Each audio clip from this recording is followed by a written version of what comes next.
Ada nggak sini yang punya cita-cita? Kalau nanti anakku besar atau anakku lahir, ku doakan semoga menjadi penjahat terbesar di Indonesia. Ada nggak kayak gitu? Misalnya Pak Hakim doakan anaknya, nak, bapak ini nakalnya tanggung, kamu harus nanti lebih bandel dari bapak gitu. Nggak ada.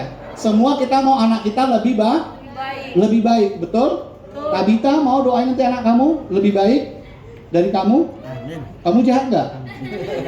Enggak. Jahat. Jahat. Enggak lah ya. Tabita anak baik dia ya. Jadi ya kita pasti punya kerinduan keturunan kita lebih baik dari tergantung bagaimana nanti mereka menyikapinya. Tapi dari kecil mereka sudah kami doakan ya untuk mendapatkan pendidikan yang lebih baik daripada saya seperti itu. Saya doakan juga Reksi supaya dapat pasangan yang lebih baik dari saya seperti saya gitu. Tapi dia memang nggak tahan. Mana pacarnya Rek? Sekolah. Oh lagi break ya. Doa siapa itu? Enggak lah, nggak boleh saya doa. Saya doa mereka cepat melangsungkan pernikahan yang diberkati. Tapi pernikahan yang kudus. Kalau masuk pernikahan yang kudus, pacarannya harus kudus. Setuju nggak anak-anak muda? Setuju.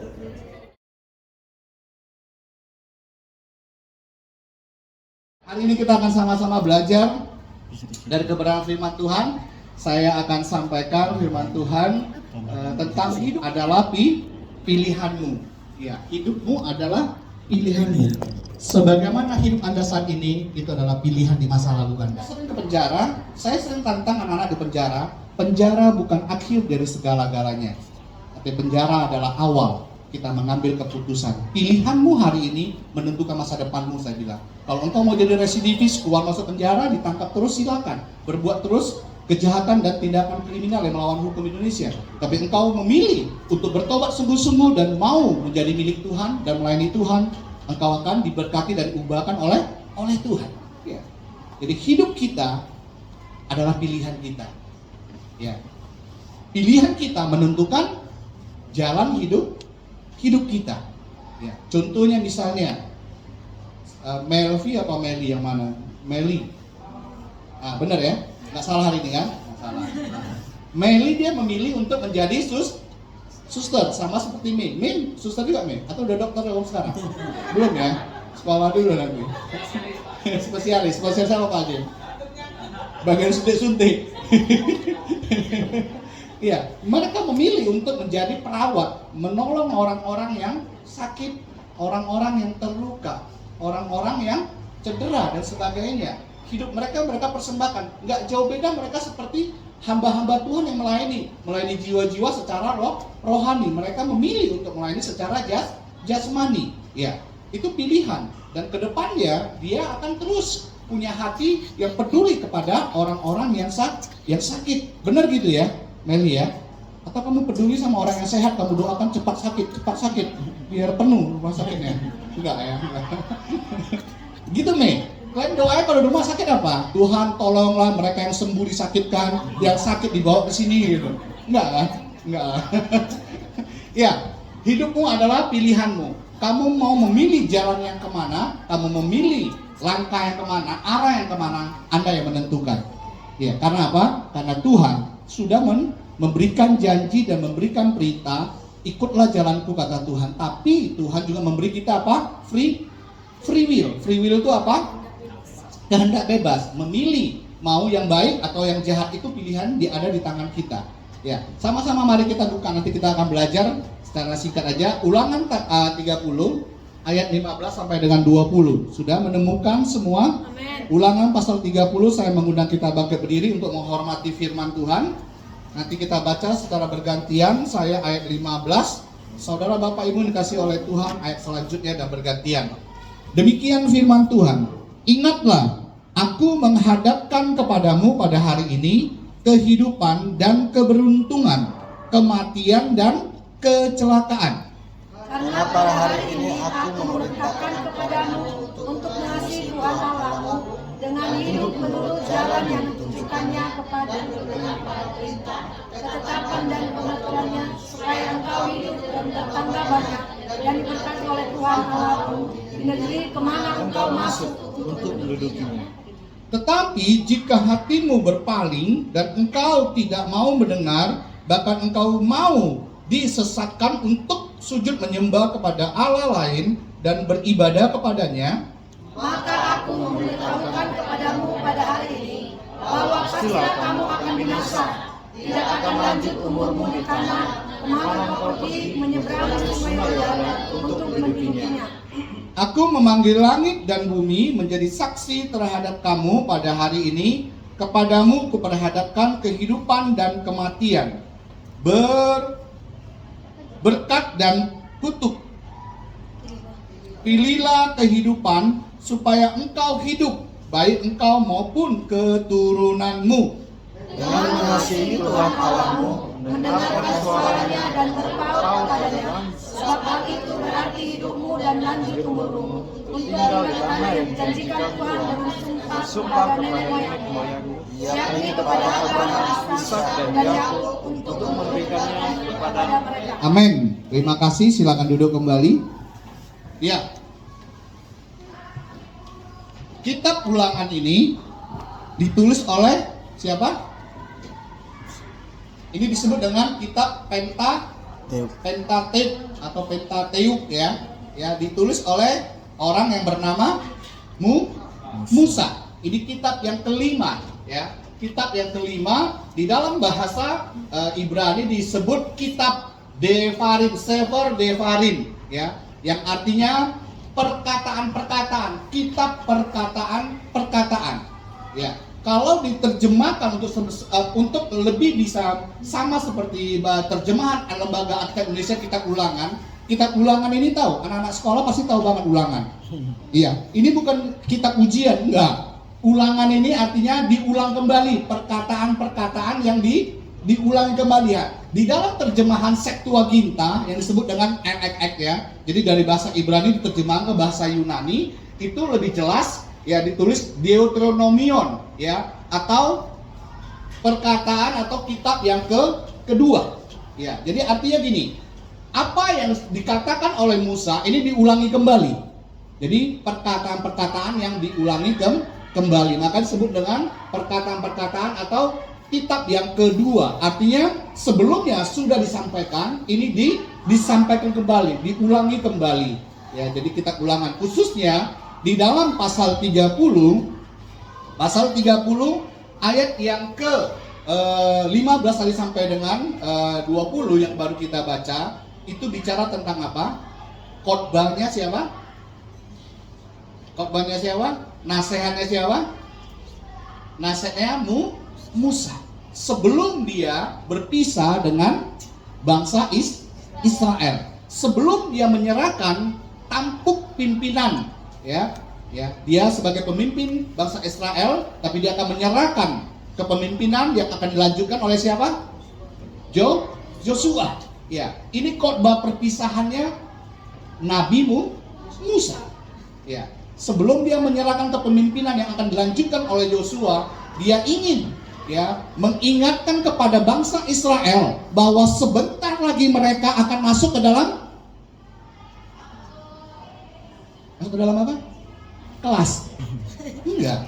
Masuk ke dalam tanah perjanjian, tanah Kanaan. Ya, ini mereka sedang berada di daerah Moab, ya, di pinggir sungai, ya. Daerah Horeb di pinggir sungai Yordan.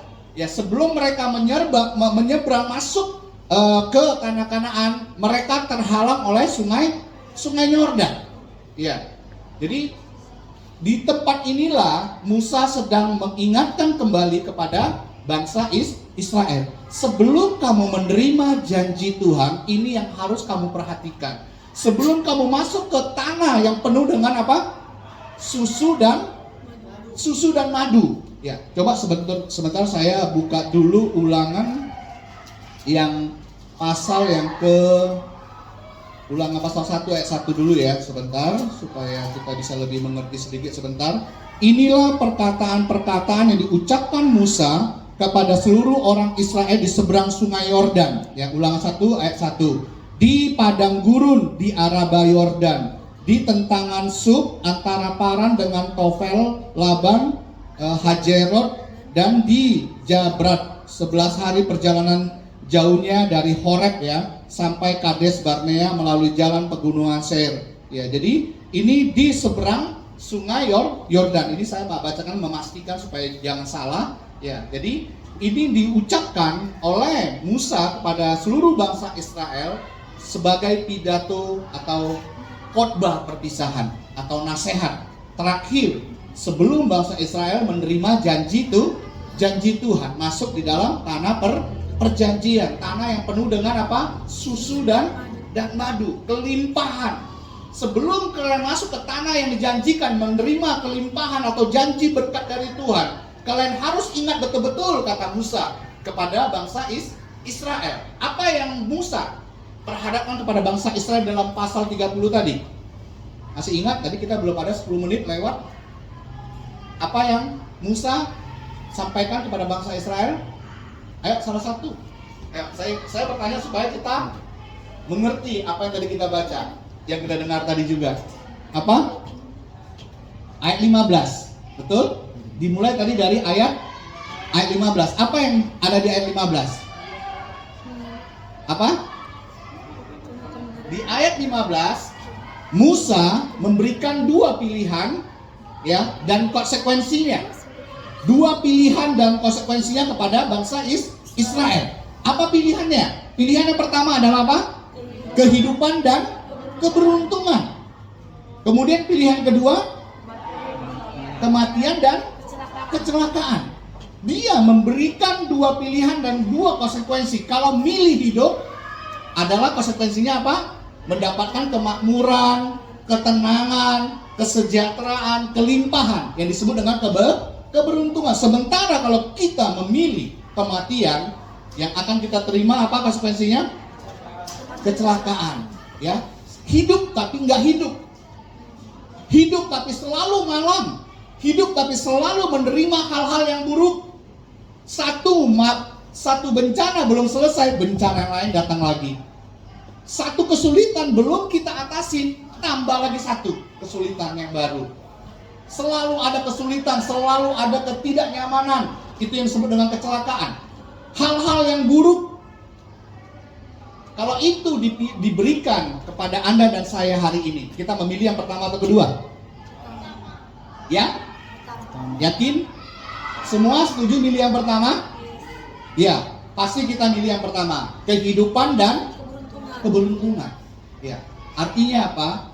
Sesuatu keadaan di mana Tuhan ada di tengah-tengah kita, di mana Tuhan memberkati kita, Tuhan memelihara kita dan keturunan kita. Ingat, ini bukan hanya bicara pribadi. Nanti baca di ayat 20, kita dan keturunan kita, anak-anak kita dan cucu-cucu kita dan sampai keturunan kita. Makanya firman Tuhan berkata, orang benar, anak cucunya tidak akan apa?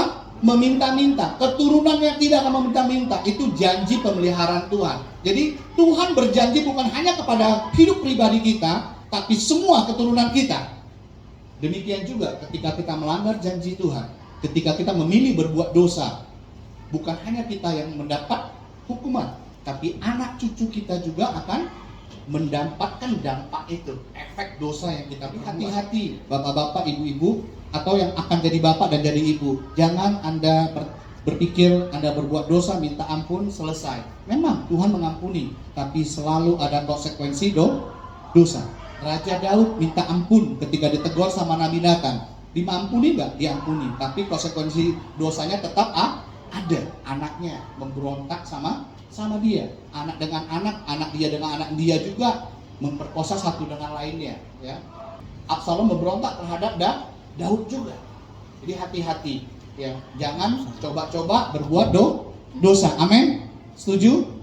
Jangan coba-coba berbuat dosa, apalagi dosa yang terus-menerus diulangi. Saya sering bilang sama Putra, benar nggak Bun? Jangan lakukan lagi dosa-dosa yang lama, karena masih ada yang baru yang perlu dicoba. Enggak seperti itu. Jadi berhenti berbuat dosa, berhenti main-main dengan dosa. Ada dua pilihan. Pilihan kita pasti yang nomor Satu, Yaitu apa? keberuntungan. Kehidupan dan keberuntungan. Kalau kita milih nomor 1, tetap ada syaratnya. Apa syaratnya? Syaratnya di ayat ke-16.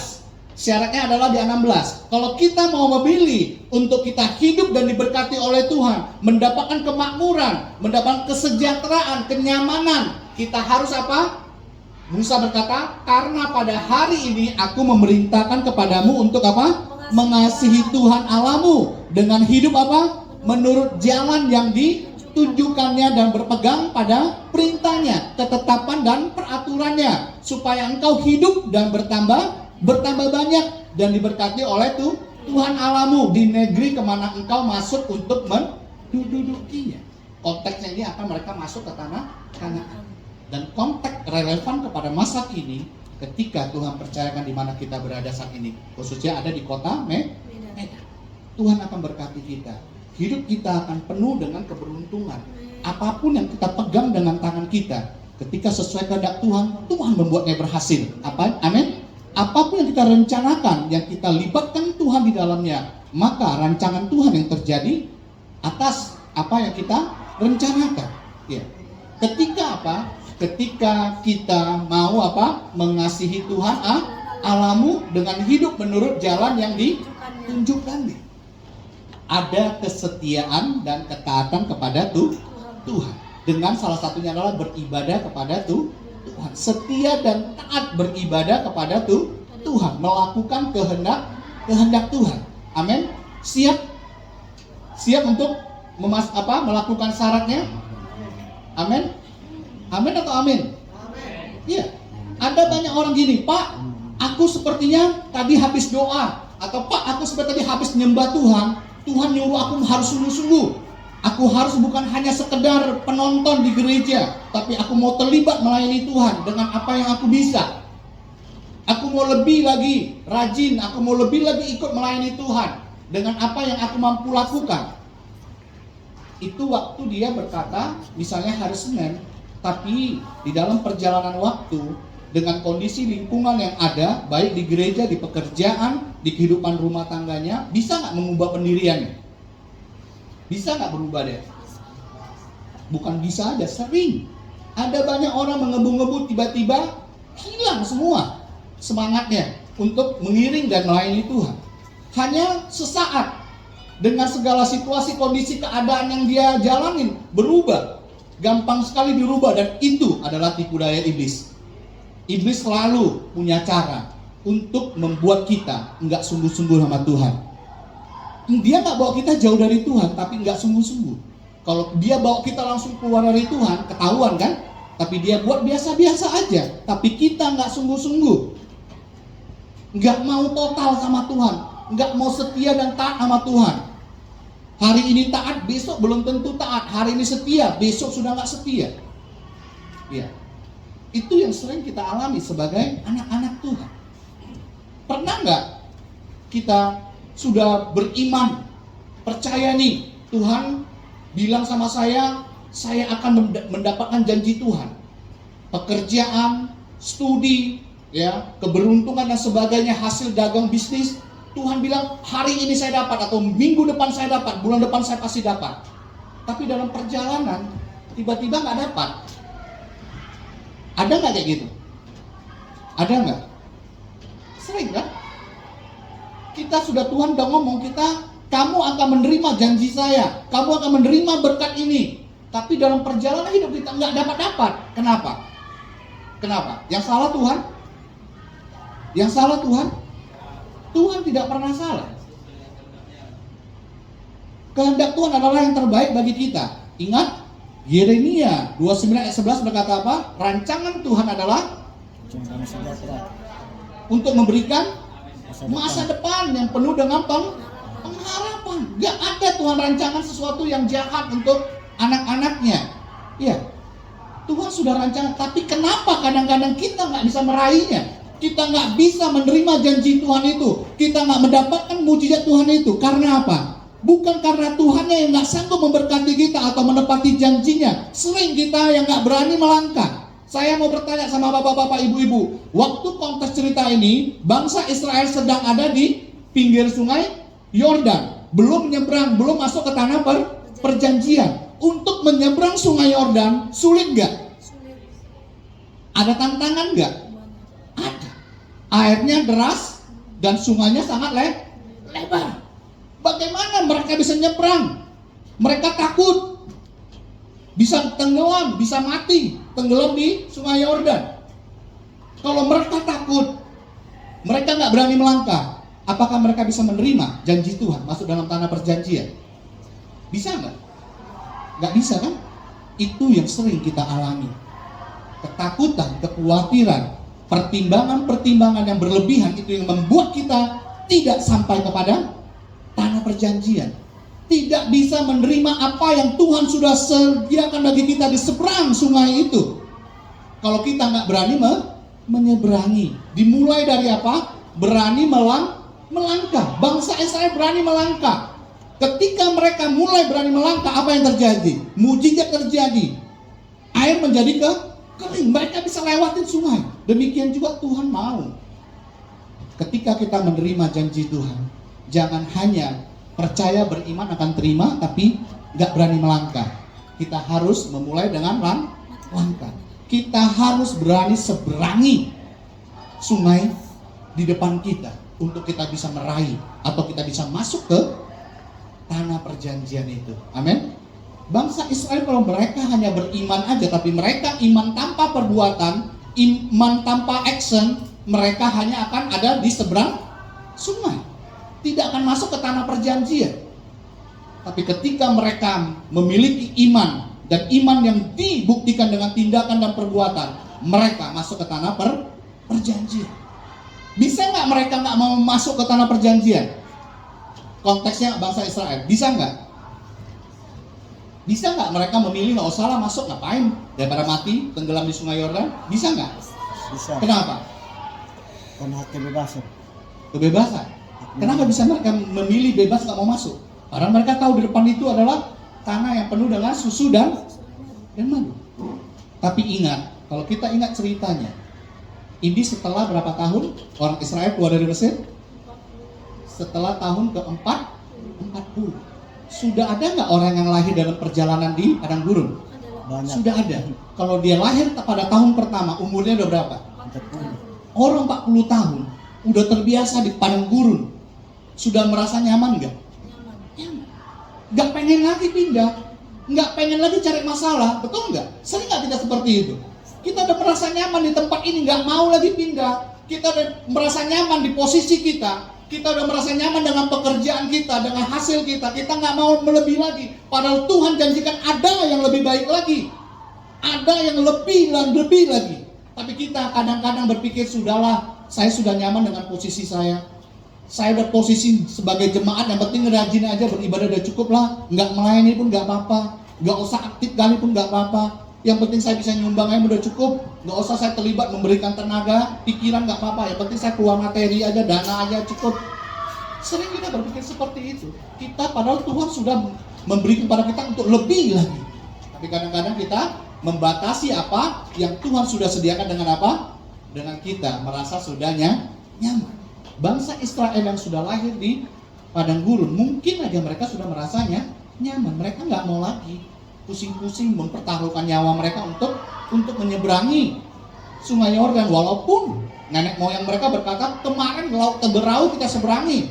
Tapi itu kan nenek moyang mereka, sebagian sudah mati. Hanya sebagian yang boleh masuk itu pun cuma dua orang, Yosua dan Kaleb. Sisanya nggak boleh, termasuk Musa.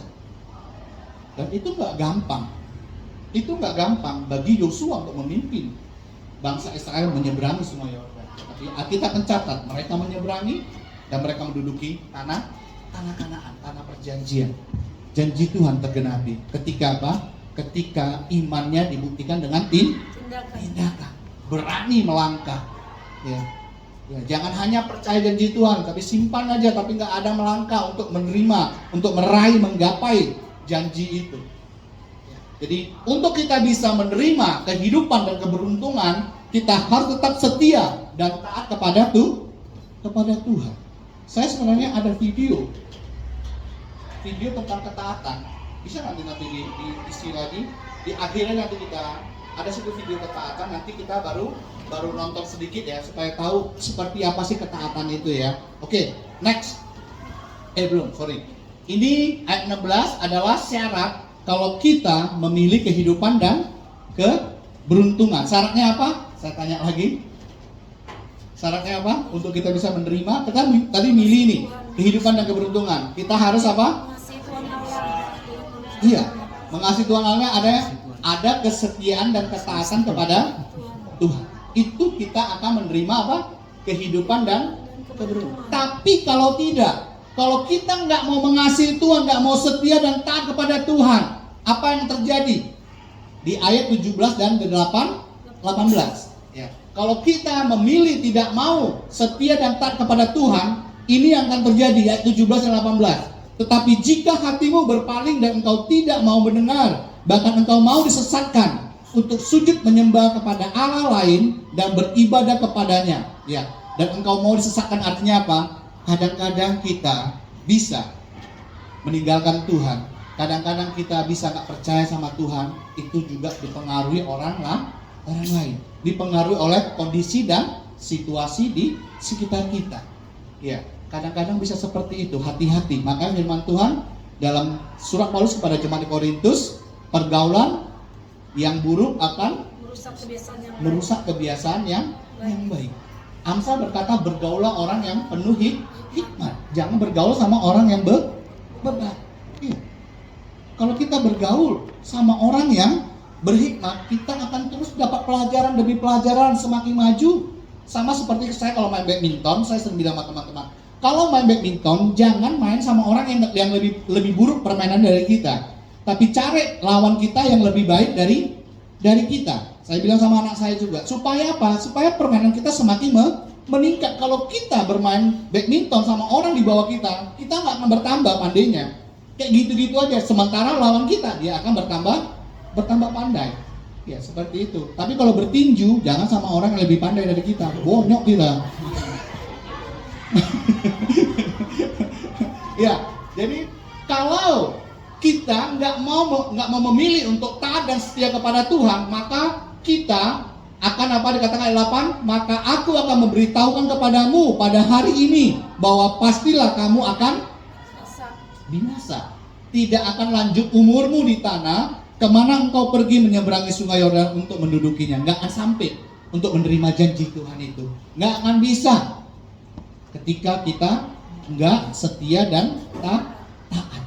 Ya, setia dan taat itu sungguh-sungguh percaya, sungguh-sungguh menjadi pelaku firman, bukan hanya mendengar aja. Masuk kanan,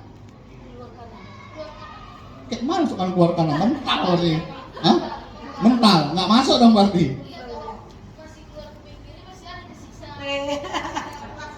Iya, bagus juga. Saya kasih contoh, sering sudah saya sampaikan. Ada berapa tipe orang dalam mendengar firman? Ingat Roma 10 ayat 17. Apa isinya? Iman timbul dari pendengaran akan apa? Firman Allah. Cepat lupa. Masuk, keluar. Belum tentu bisa nyangkut. Iya, belum tentu bisa masuk otaknya. Cepat dengar, cepat lupa. Ada yang lambat dengar, lebih parah lagi nih, lambat dengar, cepat lupa. Udah susah kita udah amin gitu ya, udah berdoa amin gitu kan, dia oh ini ya, langsung lupa. Nah itu lambat dengar, cepat lupa. Yang ketiga apa? Lambat dengar, lambat lupa. Agak mending ya kan, walaupun lambat ya agak tell me gitu ya. Ya tapi lupanya juga lama. Nah, yang agak bagus apa? Cepat dengar. Ayo cepat dengar. Ayo kasih pendapat. Cepat dengar, tidak lupa. Cepat dengar, cepat ngerti, nggak pernah lupa. Amin. Iya. Saya pernah khotbah itu, selesai firman Tuhan, di depan pintu biasa kita salaman sama ibu-ibu. Ini ibu udah tua banget, jadi saya nggak berani yang macam-macam. Karena kalau saya marah, bisa ibu ini kaget jantungnya lepas, game saya kena tangkap. Jadi ibu ini bilang, dia manggil Amang Pendeta, sini Amang katanya. Yang tadi Amang bilang itu masih kurang satu. Maksudnya apa? Yang dengar firman Tuhan. Tadi Amang kan bilang cuma 4. Iya. Emang ada lagi Bu? Ada satu lagi. Apa Bu? tidak dengar, tidak lupa. Tidak dengar, tidak lupa katanya. Saya melihat nenek ini, karena udah tua kalau pintar juga, benar juga. Iya, jadi dikatakan mari ya, kalau Anda ya tidak mau taat dan setia kepada Tuhan, Anda akan menerima apa? Hukuman dari Tuhan, yaitu apa? Kematian dan kecelakaan. Ya, kematian dan kecelakaan. Kecelakaan itu bukan jalan-jalan di jalan terus ketabrak, enggak.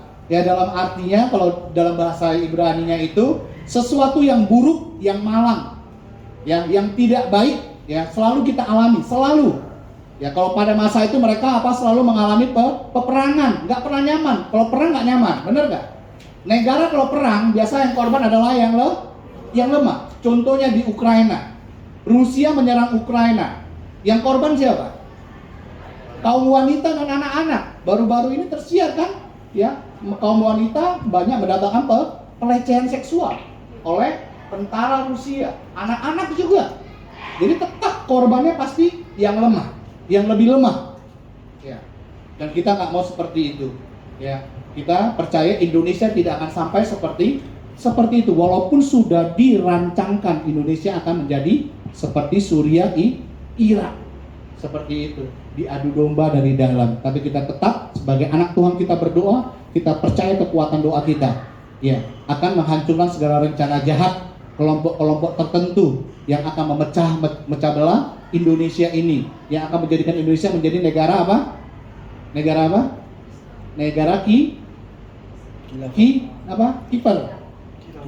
khilafah. Ya, kita berdoa terus, jangan pernah berhenti, dan kita percaya Tuhan kita lebih berkuasa daripada mereka-mereka yang merencanakan sesuatu yang tidak baik untuk Indonesia. Ya, itu jamnya benar ya? Salah atau benar?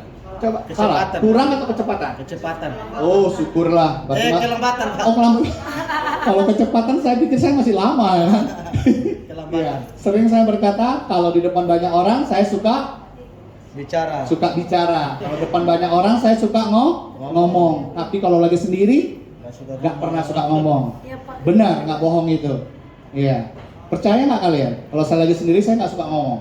Percaya. Kalau depan orang suka ngomong. Makanya nggak berhenti. Tapi ingatin saya, ini udah mau habis selesai. Ya. Ini kalau kita nggak setia, kita akan mendapat kecelakaan, hidup yang buruk, masa depan yang buruk dan sebagainya. Ya. Kemudian ini yang terakhir 19 dan 20. Setelah Musa menyampaikan dua pilihan, kehidupan dan kematian dan konsekuensinya, Musa juga apa? Memberikan satu dorongan, ya, satu penekanan untuk umat Israel. Dia berkata, aku memanggil langit dan bumi menjadi saksi terhadap kamu. Pada hari ini kepadamu kuperhadapkan kehidupan dan kematian, berkat dan kutuk. Kalau memilih kehidupan berarti memilih berkat. Kalau memilih kematian berarti kutuk. Ya, Ulangan 28 jelas firman Tuhan berkata, Anda boleh memilih berkat, silakan, memilih kutuk, silakan. Itu pilihan kita. Hari ini, ya, melalui firman Tuhan dipertegas oleh Musa dalam ayat 19 bahwa kita seharusnya memilih setia dan taat kepada Tuhan, maka kita akan menerima kehidupan dan keberuntungan, yaitu berkat. Tapi kalau tidak, kita akan menerima kutuk, ya, supaya engkau hidup, baik engkau maupun keturunanmu. Ingat tadi saya sudah katakan, bukan hanya kita, tapi keturunan kita semua. Mau anak-anak kita juga diberkati Tuhan? Amen. Yang sudah menikah ataupun yang akan menikah, mau semua nanti keturunan kita diberkati oleh Tuhan? Amen. Ada nggak sini yang punya cita-cita? Kalau nanti anakku besar atau anakku lahir, ku doakan semoga menjadi penjahat terbesar di Indonesia. Ada nggak kayak gitu? Nggak ada kan? Iya. Ada nggak doakan? Misalnya Pak Hakim doakan anaknya, nak, bapak ini nakalnya tanggung, kamu harus nanti lebih bandel dari bapak gitu. Nggak ada. Semua kita mau anak kita lebih baik, betul? Tabita mau doain nanti anak kamu lebih baik dari kamu? Amin. Kamu jahat nggak? Enggak. Jahat. Enggak lah ya. Tabita anak baik dia ya.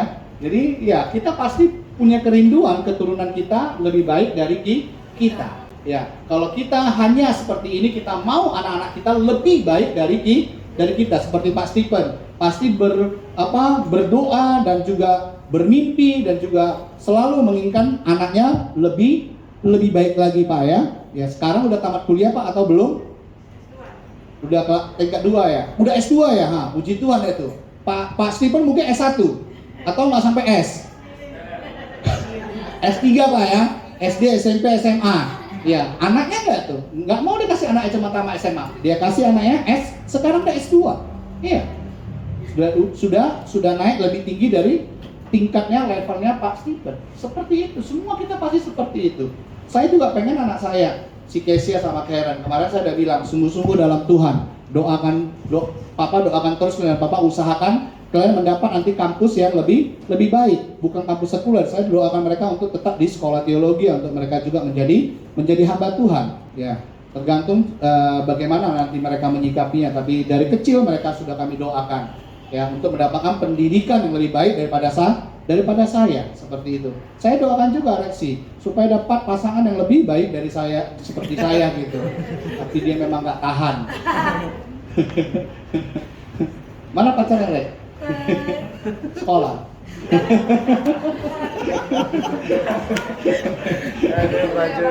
Lagi break mereka. Oh, lagi break ya.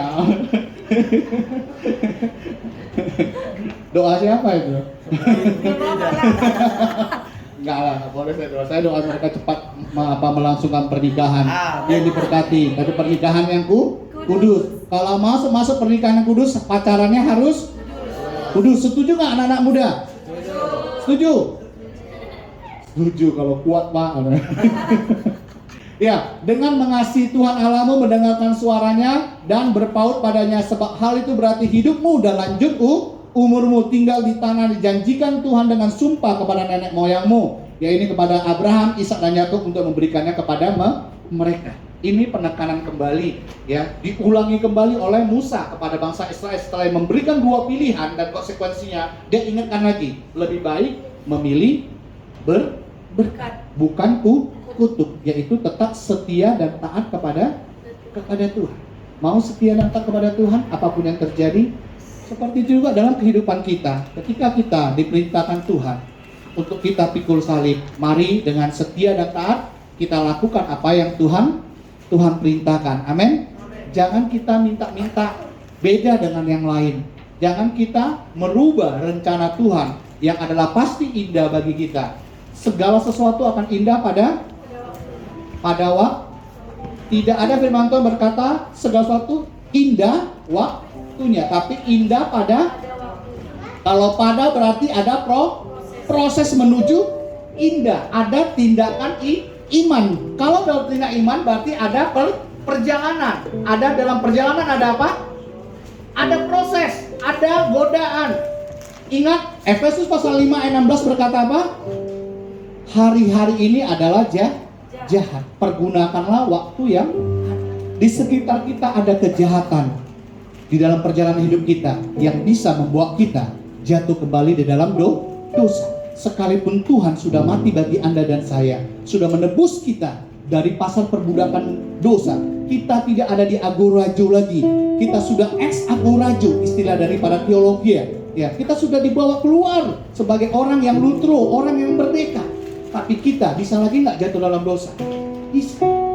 Ketika kita memilih untuk tidak melakukan kehendak Tuhan, kita lebih memilih mengikuti keinginan daging. Ya, hati-hati. Perjalanan hidup kita di sekitar kita ada penuh dengan kejahatan yang bisa setiap waktu menarik kita kembali untuk jatuh dalam dosa. Tapi ketika ada Tuhan di samping kita, ketika kita melibatkan Tuhan, ketika kita mengadakan Tuhan dan melakukan kehendaknya, ada kuasa dari Tuhan yang akan melindungi kita. Amin. Untuk kita tetap di dalam Tuhan dan tidak jatuh. Kalaupun jatuh kita pasti bangkit lagi. Ya, itu orang yang sudah di dalam Tuhan, yang sungguh-sungguh bertobat, yang sungguh-sungguh sudah percaya. Orang yang sungguh-sungguh bertobat apa buktinya? Ada perubahan. Bagi dia segala